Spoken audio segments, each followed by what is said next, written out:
They say the most dangerous moments don't come with warnings. No loud alarms. Just something simple, something that feels harmless. For me, it was a dinner invitation from my boss. That's how it started. It had been a long day at work. The office was quiet. Everyone had gone home. The lights were dim, and outside, the city buzzed like it always does. I was still at my desk, pretending to focus, pretending to care. And then he appeared, leaning casually on the edge of my desk, like it was just another moment between colleagues. He said he didn't want to eat alone. Asked if I wanted to join him. And I said yes. That one word changed everything. I didn't think twice. I didn't feel guilty. I felt seen. Noticed. Like someone actually wanted me around. Like I mattered. It's been almost a year since that night, and I still lie awake wondering what would have happened if I had just said no. But I didn't. I can still see it, the way he looked at me over dinner. The way he listened. The way the wine loosened my thoughts, made me laugh too easily. The way silence filled the space between us, heavier with each second. Then came the moment. The one I never expected. The one that shifted everything. An empty wine glass. A quiet street. A hotel door. His eyes on mine. And then, the words. What he said to me that night. I never saw it coming. And I've never been the same since. I'm 38. Been married for almost 12 years. I work as an executive assistant at a large firm downtown. The kind of place where everything moves fast and everyone pretends they've got it all together. I've been there almost 7 years, long enough to see people come and go, long enough to become invisible in plain sight. At home, things are quiet. Too quiet. James, my husband, is the kind of man people describe as solid. He pays the bills, mows the lawn, reads the news every morning without fail. He's not cruel, not unkind, just distant. It's like we started living parallel lives somewhere along the way, and neither of us noticed when we stopped crossing paths. We don't fight. We don't talk much either. Meals are eaten in silence or in front of the TV. Most nights, he falls asleep before I've even finished brushing my teeth. When I climb into bed beside him, he barely shifts. There was a time when he used to reach for me. Not anymore. I stopped asking why. I told myself this was just how long-term marriages go. That love turns into comfort.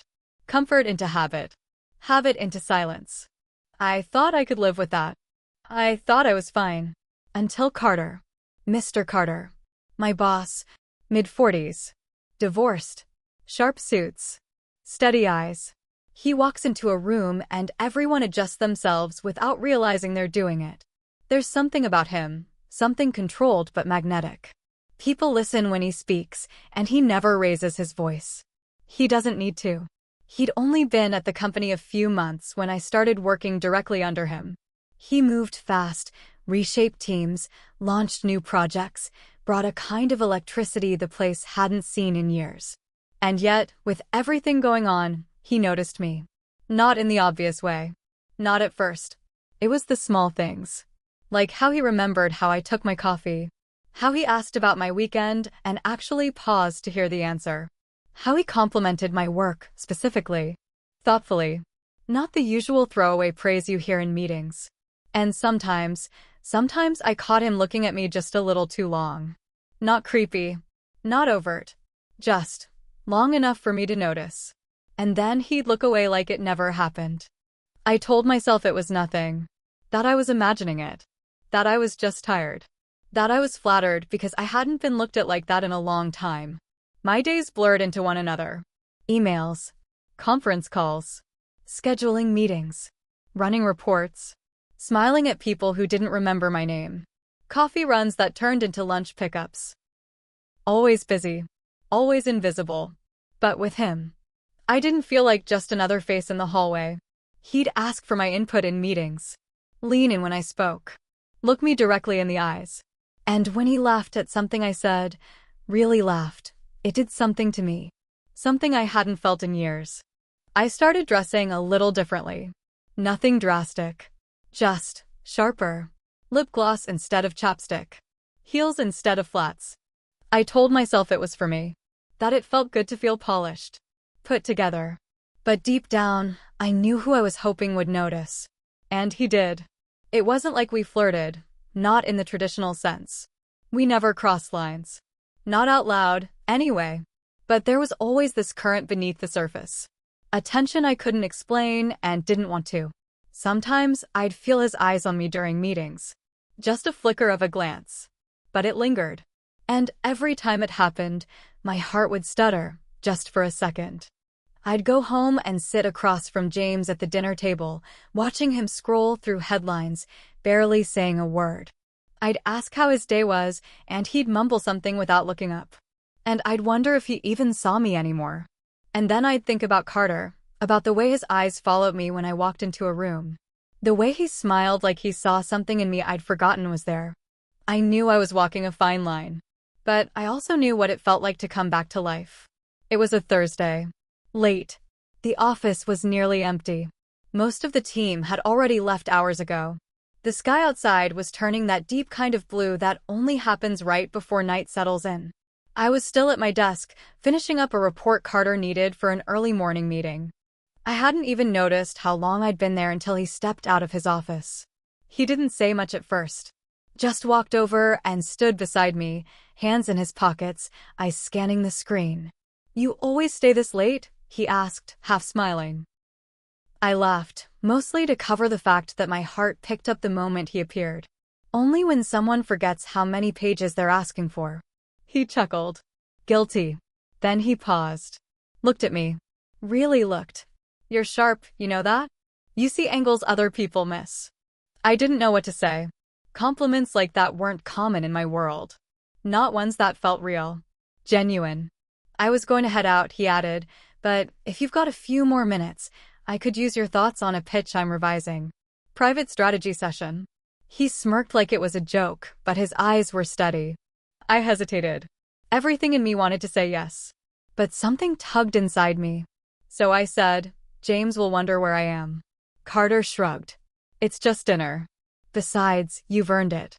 My treat." That's how it started.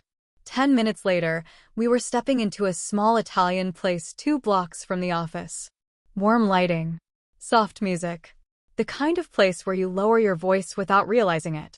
We sat across from each other in a quiet booth near the back. The conversation started off professional, talking about the pitch, the client, projections. But somewhere along the way, it shifted. He started asking questions. Personal ones. But not invasive. Thoughtful. "Do you like what you do? What would you be doing if you didn't have to think about money? What makes you feel alive?" James never asked me things like that. And it wasn't just the questions, it was the way he listened. Like he cared. Like the things I said mattered. Somewhere between the wine and the candlelight, I let my guard down. We talked about childhood memories. Regrets. Dreams we hadn't told anyone else. He shared how his marriage fell apart, how the connection slowly faded without either of them meaning for it to. How silence crept in and made itself at home. I felt seen. Understood. Like someone had reached inside me and turned on a light I forgot I had. At one point, he reached for the wine bottle to pour another glass. As he did, his fingers brushed mine. Just a touch. Light. Quick. But I felt it everywhere. I told myself it meant nothing. That I was imagining things. It was just dinner. Just conversation. Just 2 coworkers having a meal. Right? But then, why did my pulse skip? Why did I lean in a little closer, even though I knew I shouldn't? Why did I feel wanted? When the check came, I reached for my purse out of habit, but he stopped me with a look. "Don't. This is my thank you." I nodded, suddenly very aware of how close we were sitting. Of the way the air between us had changed. It was heavier now. Thicker. Charged. We walked out into the cool night together, and for a moment, neither of us said anything. Then he turned to me and said softly, "You're different, you know. Most people, they're just moving through life. But you see it. You feel it." I didn't know how to respond. My throat tightened. My chest ached. It was the kind of compliment that didn't sound like flattery. It sounded like truth. On the drive home, I replayed every word. Every glance. Every pause. I told myself it was all professional. that I was imagining the rest. But then I asked myself, why did it feel like something had just shifted inside me?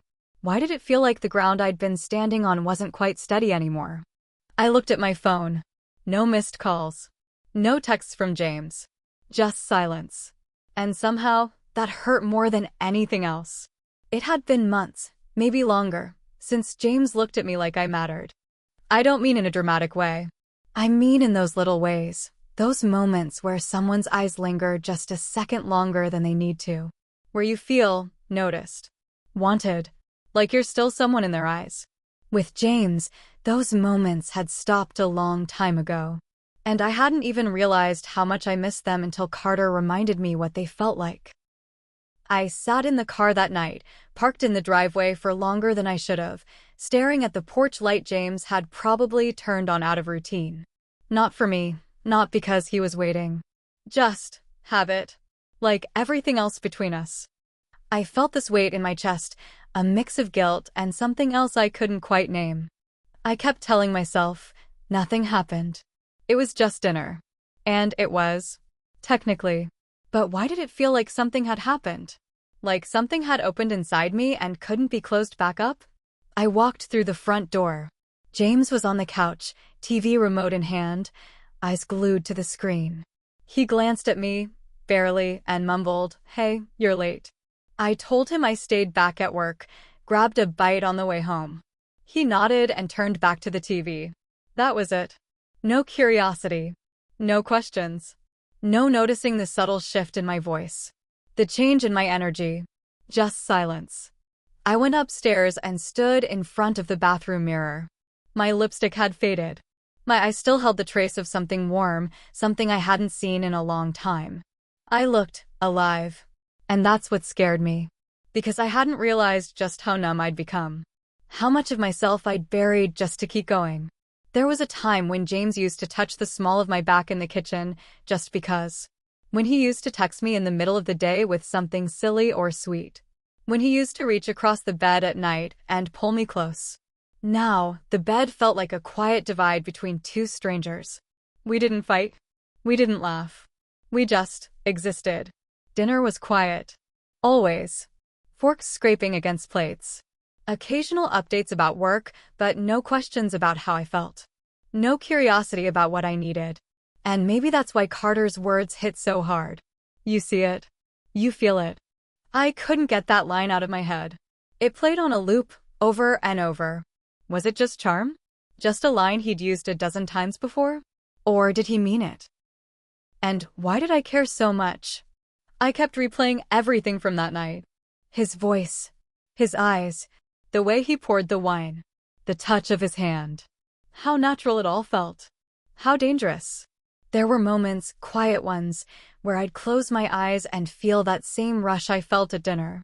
A spark I hadn't felt in years. But right after that spark came the guilt. The shame. What kind of woman feels this way after a dinner with someone who isn't her husband? I hadn't cheated. I hadn't crossed any lines. But emotionally, I knew something had shifted. And that's the part that messed with me the most. Because I kept trying to justify it. Telling myself it was innocent. That I was just flattered. That I needed to feel like a woman again. That there was nothing wrong with craving connection. That I wasn't doing anything wrong. Not really. I told myself I deserved to be seen. Didn't I? I mean, how long is someone supposed to live in the shadows of their own marriage before they start needing something, anything, that makes them feel real again? But deep down, I knew the truth. It wasn't just about being noticed. It was about feeling wanted. And I hadn't felt that in so long, I'd forgotten what it even felt like. I hated how much I looked forward to work the next morning. How I caught myself choosing earrings that matched my blouse. How I checked my phone more than usual, just in case he messaged. How my heart raced when I heard his voice down the hallway. And then came the questions. The ones I asked myself when the house was quiet and I was alone with my thoughts. Was I unhappy? Was this marriage just routine now? Was I being selfish? Or was I finally waking up? I didn't have the answers. I still don't. All I knew was that something inside me had been stirred. Something I thought was long dead. And the more I tried to silence it, the louder it got. I started dreading the evenings with James, the silence, the small talk, the emptiness. I'd sit across from him at dinner and feel like I was cheating just by remembering Carter's voice. But I wasn't doing anything wrong, right? It was just a meal. Just a conversation. Just a man who made me feel like I mattered. I told myself that over and over again. But no matter how many times I said it, the ache in my chest wouldn't go away. The first text came the next morning. Just a simple, "Great work last night. Couldn't have done it without you." Harmless. Friendly. Professional, even. I read it 3 times before I replied. Appreciate that. Glad I could help. It should have ended there. But it didn't. Over the next few days, he started texting more often. A funny meme.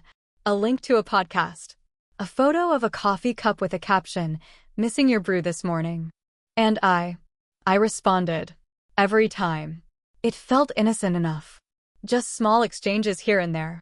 But there was something in the way his messages made me feel like I was in on a secret. Like we had this little thread tying us together outside the office walls. Then the messages changed. They became more personal. More vulnerable. He started telling me things. About his divorce. How it was slow and painful. How he didn't even realize how lonely he'd become until the silence in his house started echoing. He said he missed companionship. Real connection. Someone to talk to at the end of the day. I didn't know how to respond to that. But I told him I understood. Because I did. Too well. We started texting late into the night. Sometimes past midnight. I'd be lying in bed beside James, phone glowing under the covers, heartbeat louder than the words on the screen. I started dreaming about Carter. Not sexually at first. Just dreams where he was there. Laughing, talking, looking at me like I was something beautiful. One day, he called me into his office. Closed the door behind me. Said he wanted to talk about a client presentation. But before he did, he reached into a drawer and pulled out a small box. A deep navy blue, wrapped in a silk ribbon. He handed it to me without saying a word.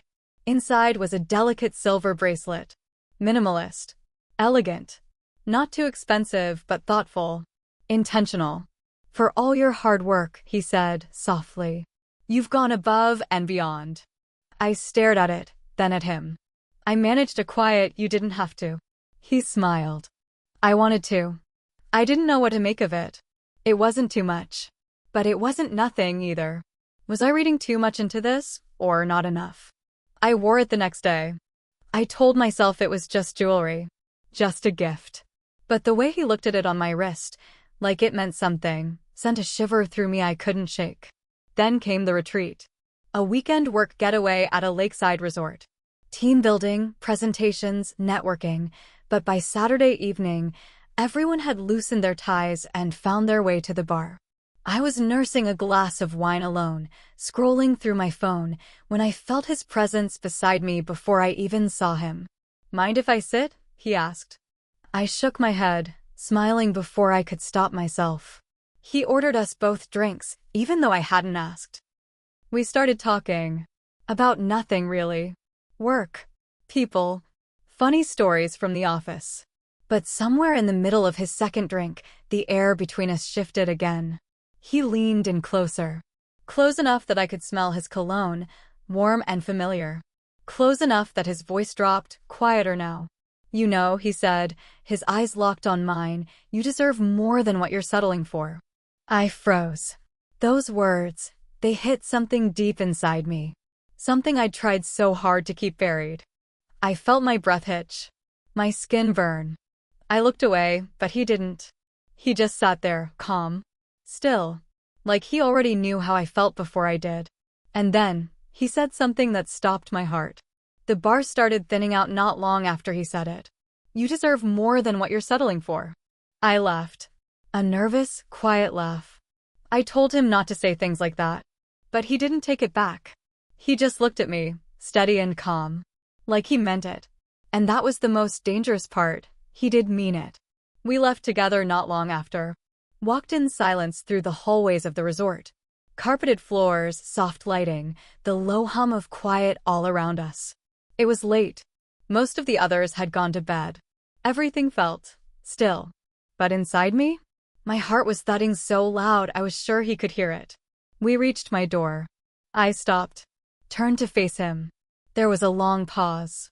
He looked at me for a moment, then said, without blinking, without hesitating, "I have a proposition." I swallowed. I already knew what was coming. I felt it before he spoke. One night. No strings. Just honesty. And there it was. Laid out like a quiet offer. Not pressure. Not manipulation. Just a choice. My breath caught. I could feel my pulse in my ears. Everything around us seemed to fade, the walls, the hallway, the world. It was just me and him. And the space between us. I didn't answer. I couldn't. Time felt like it stopped moving. I looked at the door behind me, then back at him. My mind was spinning. Was this the moment I crossed the line? Or was this the moment I finally chose myself? I could hear James's voice in the back of my head. Not saying anything specific. Just the sound of him. Familiar. Distant. And I thought about all the nights I'd laid next to him feeling like a ghost in my own marriage. I thought about all the times I'd cried silently in the bathroom, wiping my face before going back to the table. About how many smiles I faked. How many times I told myself this was just what love turns into. And then I thought about Carter. About how he made me feel seen. Heard. Wanted. Even now, he wasn't begging. He wasn't pressing. Just waiting. Waiting to see what I'd do with the moment. I reached behind me. My fingers found the keycard. Slid it into the lock. The door clicked open. I stepped back. Pushed it open slowly. And then, I didn't say a word. I didn't need to. I just looked at him, and I let the silence speak for me. Then I closed the door. Slowly, but not all the way. And in that tiny sliver of space, everything changed. Fade to black. When I got home, everything looked the same. The dishes were stacked beside the sink. The living room light was still on. James had fallen asleep on the couch again, remote resting on his chest, mouth slightly open. It should have felt familiar. Safe, but it didn't. It felt like walking into someone else's life. I stood there in the doorway for a long time, just staring at him. The man I married. The man I thought I knew. The man who never asked where I was, or why I was quiet, or what I was feeling. He stirred slightly and mumbled something I couldn't make out, then rolled over. I walked upstairs, undressed in the dark, and slipped into the shower. The water hit my skin, and I thought maybe it would wash something off me, maybe the guilt, maybe the memory, maybe just the noise in my head. But it didn't. I stayed under the water too long. When I finally climbed into bed, James didn't move. He didn't even register that I was there. I lay on my side, eyes wide open, listening to his steady breathing. Everything felt heavier. The next morning, he handed me a mug of coffee like he always did. Said, "You working late again tonight?" I nodded, even though I had no idea. He didn't press. Didn't look at me too long. Just turned back to his paper and took another sip. That was all. But the space between us felt louder than it ever had before. When I got to the office, Carter was already there. In his usual place. Calm. Composed. Like nothing had changed. He didn't look at me right away. Didn't speak to me until our paths crossed by the printer. When he did, he just smiled. Not wide. Not obvious. Just enough. Enough for me to know he hadn't forgotten. That he remembered every second. And just like that, my entire body flushed with heat and panic and something I didn't want to name. He didn't say a word. He didn't need to. The silence was louder than anything he could have said. The rest of the day, I moved through the office like I was made of glass. Fragile. Breakable. On display. Every interaction felt like I was being watched. Every step felt deliberate. Every word, too careful. I couldn't focus. I couldn't breathe the same way. It was like my skin didn't fit right anymore. That night, while James was watching the news and I was folding laundry in the bedroom, my phone buzzed. A single message. "Thank you for trusting me, Carter." I stared at the screen, my heart pounding in my ears. I read it once. Then again. My thumb hovered over it for a long time. Then I deleted it. But my hands shook for minutes afterward. because no matter how fast I erased it from my phone, it was already burned into me. I kept asking myself the same question over and over. Did I betray my husband, or was I already betrayed by his absence? I mean, what even counts as betrayal anymore? Is it a moment? A night? A choice? Or is it the years of silence that come before it? The slow erosion of intimacy, of being looked at but never seen? Because if we're being honest, I don't know when James stopped seeing me. I don't think he ever meant to hurt me. I don't think he even realized it was happening. We just drifted. Slowly, quietly. The way people do when life gets too loud and emotions get too quiet. And yet, I still feel guilty. Guilt that clings to me, even in the moments I feel justified. Guilt that won't let me sleep, even when I remind myself that technically, I didn't do anything. But if nothing happened, then why do I feel like everything changed? Why does the house feel colder? Why does his touch feel foreign? Why do I flinch when he reaches for me now? There are moments I catch myself watching other women at the grocery store, in the waiting room, walking their dogs alone, and I wonder how many of them are like me, living quiet half-lives, carrying unspoken loneliness, smiling through empty dinners, wondering if the ache in their chest is normal, or if it's the beginning of something they're too afraid to name. I never thought I'd be one of them. The kind of woman who gets emotionally tangled with someone she shouldn't. But then again, I never thought I'd be so alone either. I've been trying to figure out what to do next. Do I confess? Would it help? Or would it just hurt? Would he even care? Or would he just shrug, turn the page of his paper, and move on? I used to think love was about loyalty, about staying. Now I wonder if love is also about being known. Because what's the point of staying if you're invisible? And Carter, he saw me. That's the part one can't forget. The part one can't shake. He saw the version of me I thought had disappeared years ago. The part that still laughed. The part that wanted. The part that hoped. And for one night, that version came alive again. But at what cost? I walk around with this weight now. This blurred line I can't undo. Because I don't know where the line is anymore. Where exactly does betrayal begin? Is emotional cheating any less real if you don't act on it? Is a touch only wrong when it lingers? Is a conversation only innocent until you start needing it? I don't have the answers. All I know is this: something in me has shifted. And no matter how hard I try to go back to the way things were, I can't unknow what I felt. I can't unfeel what it meant. And that's the part no one talks about. Not the night itself, but the after. Let me ask you something. Have you ever felt like you were being pulled between loyalty and loneliness? Have you ever stayed in something out of duty, but felt yourself quietly disappearing inside it? Because that's where I was. And I still don't know if what I did was wrong, or if I was just human. I didn't plan for any of this. I wasn't looking to cross lines. I didn't go searching for validation or attention or the kind of connection that wakes something up in you after years of numbness. But when it came, I didn't turn away either. And that's the part one wrestle with. So now I'm asking you, what would you have done? Was it emotional betrayal? Or just a desperate grasp at feeling alive again? Let me know your thoughts, even if you don't agree with mine. I want to hear from people who've felt this kind of tension, who've lived inside that gray space where things aren't clear and hearts get confused.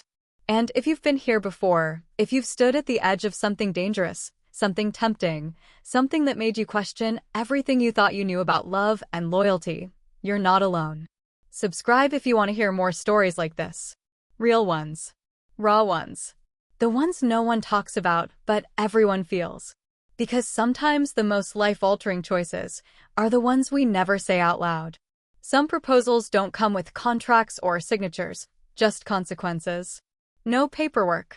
No declarations. Just a moment. A look. A choice. And once it happens, you can never unchoose it. Not really. You can try to go back to the way things were, but something always lingers. The silence between you and the person you come home to. The ache in your chest when you're lying beside them. The secret you carry like a second skin. If I've learned anything, it's this: never underestimate the small emotional gaps in a relationship. They don't always show up as screaming matches or slammed doors. Sometimes they show up in the form of silence. Neglect, a lack of touch, a lack of care, a lack of being seen. And if those gaps go unspoken for too long, they can swallow you whole. I never gave Carter an answer out loud. I didn't have to. But maybe silence was its own kind of betrayal.